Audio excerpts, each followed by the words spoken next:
بسم اللہ الرحمن الرحیم۔ آج ہم لوگ درخشاں حصہ دوم کا چیپٹر شبنم کمالی پڑھنے جا رہے ہیں۔ شبنم کمالی، جناب شبنم کمالی کا تعلق ریاست بہار سے ہے۔ ریاست صوبہ کو بولتے ہیں، اسٹیٹ کو بولتے ہیں۔ ان کا اصلی نام مصطفیٰ رضا ہے۔ شبنم تخلص ہے۔ تخلص اس نام کو بولتے ہیں جو شاعر خود سے اپنا نام رکھ لیتا ہے، جیسے غالب وغیرہ۔ ان کی پیدائش 22 جولائی 1938 عیسوی کو پوکھریرا ضلع سیتا مڑھی میں ہوئی۔ گاؤں کا نام پوکھریرا ہے اور یہ پوکھریرا گاؤں سیتا مڑھی ضلع میں پڑتا ہے۔ ان کی مذہبی منظومات، خاص طور پر نعتیہ شاعری کے کئی مجموعے شائع ہو چکے ہیں۔ ان میں انوار عقیدت، ریاض عقیدت، ضیاء عقیدت، فردوس عقیدت اور صحبائے عقیدت مشہور ہیں۔ یہ 5 کتاب جناب شبنم کمالی صاحب کی جو نعتیہ شاعری کے ہیں اس کے نام تھے۔ غزلوں اور نظموں کے بھی کئی مجموعے شائع ہو چکے ہیں۔ نصاب میں شامل یہ حمد بعنوان حمد خدائے عز و جل جناب شبنم کمالی کی ہی تخلیق ہے۔ نصاب سلیبس جو بولتے ہیں نا، اسی کو اردو میں نصاب بولتے ہیں۔ شبنم کمالی نے اپنی زندگی کا بیشتر حصہ وعظ و تبلیغ اسلامی اور مذہبی اقدار کی تلقین میں صرف کی ہے۔ صرف مطلب خرچ۔ وہ اللہ اور اس کے پیارے نبی محمد الرسول اللہ صلی اللہ علیہ وسلم کے عاشق صادق تھے۔ چنانچہ اپنی تقریروں اور شعری تخلیقات میں انہوں نے اپنے بھرپور والہانہ جذبات کا اظہار کیا ہے۔ حمد خدائے عز و جل، یہ حمد جو ہے یہ جناب شبنم کمالی کی تخلیق ہے۔ شبنم کمالی صاحب نے اس حمد کو لکھا ہے۔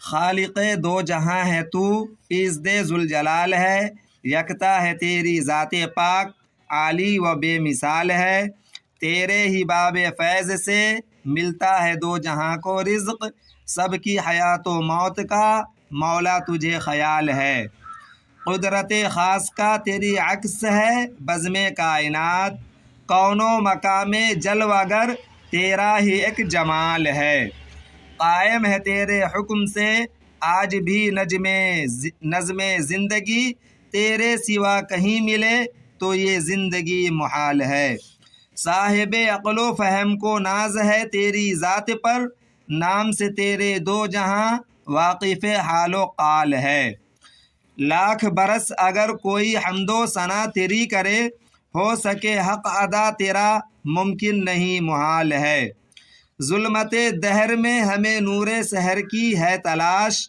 لطف و کرم کی ایک نظر مولا یہ عرض حال ہے، مقصد نیک میں صدا کر دے ہمیں تو کامیاب، تیرے حضور خاص میں اپنا یہی سوال ہے، شبنم بے نوا کو بھی دے دے عروج بندگی، فکر و طلب کی راہ میں آج یہ پائے مال ہے۔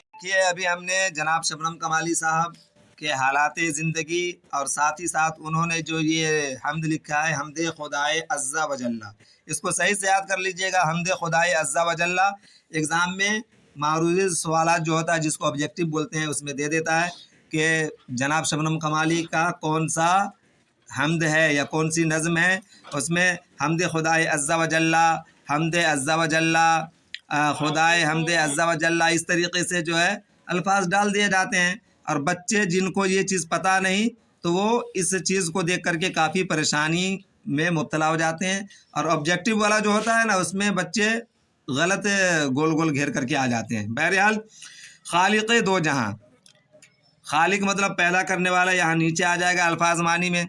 ایگزام میں جو عام طور سے جو پوچھ دیتا ہے جیسے کہ تیرے ہی باب فیض سے ملتا ہے دو جہاں کو رزق، کہ اللہ تعالیٰ کے باب فیض سے دونوں جہان کو کیا ملتا ہے؟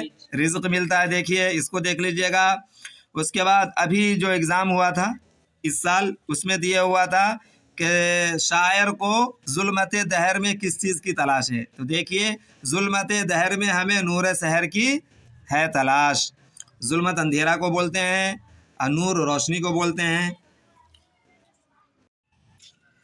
اب دیکھیے یہاں پہ کچھ الفاظ دے دیے گئے ہیں اور ساتھ ہی ساتھ ان کے معنی دے دیے گئے ہیں. یہاں دیکھیے لفظ واحد ہے، اس کی جمع الفاظ آتی ہے، اور معنی اس کی جمع معانی آتی ہے. بہرحال دیکھیے یہاں لکھا ہے حمد کا مطلب خدا کی تعریف. حمد کے لغوی معنی خدا کی تعریف کے ہیں، شروع میں آپ نے پڑھا. اب یہاں دیکھیے عزا و جلّا. عزا مطلب عزت والا، و مطلب اور، جلّا مطلب بڑائی والا. تو عزا و جلّا عزت اور بڑائی والا.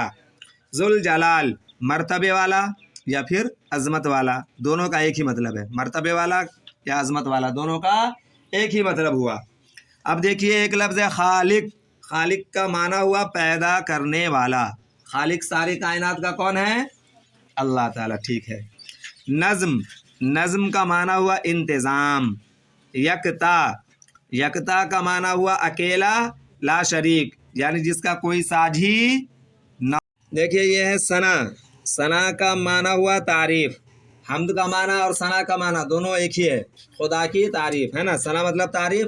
ابھی اس سال جو ایگزام ہوا تھا اس میں دیا ہوا تھا کہ کون سا لفظ مترادف ہے، اوپر میں ہم دے دیا، نیچے جو ہے ثنا، اس طریقے سے اور دوسرے الفاظ دے دیے گئے. تو جو معنی ثنا کے ہیں وہی معنی حمد کے ہیں. محال ناممکن. حال و قال ملا کے پڑھیں گے. حال و قال کیفیت. ظلمت کا معنی ہوا اندھیرا. دہر دنیا. عروج کا معنی ہوا ترقی. فکر کا معنی ہوا خیال، وچار، سوچ جو بولتے ہیں. بے نوا کا معنی ہوا خاموش. دیکھیے یہ ضد جو ہے الٹا کو کہتے ہیں. ضد الٹا کو کہتے ہیں. ضد کی جمع ازداد آتی ہے. ضد کی جمع ازداد. اب یہاں غور کر لیجئے، سمجھ لیجئے. ضد، تضاد، متضاد سب ایک ہی ہے. ضد، تضاد، متضاد سب ایک ہی ہے، اور اس کی جمع ضد کی جمع ازداد آتی ہے. اب یہاں دیکھیے کچھ الفاظ ہیں جو ایک دوسرے کی ضد ہے. زمین کا الٹا یعنی ضد کیا ہوگا؟ آسمان.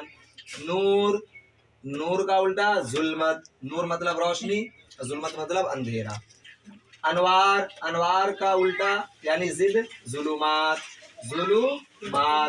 عروج کی ضد زوال. ترقی کی ضد پستی. ممکن کی ضد ناممکن. یہ چند الفاظ ہیں جس کا یاد کر لینا نہایت ضروری ہے، بہتر ہے پڑھنے والے طالب علموں کے لیے. اس لیے آپ لوگ جو اس کو اچھے طریقے سے یاد کر لیجئے گا، پوری زندگی کام آنے والی چیز ہے. خاص طور سے جو لوگ پڑھنے والے ہیں ان کے لیے نہایت ضروری ہے. اگر آپ یہاں پہ اس کو اچھے طریقے سے یاد کرتے ہیں، ہر ایگزام میں کام آنے والی چیز ہے. یہ گرامر ہے، اس کو اچھے طریقے سے یاد کر لیجئے گا.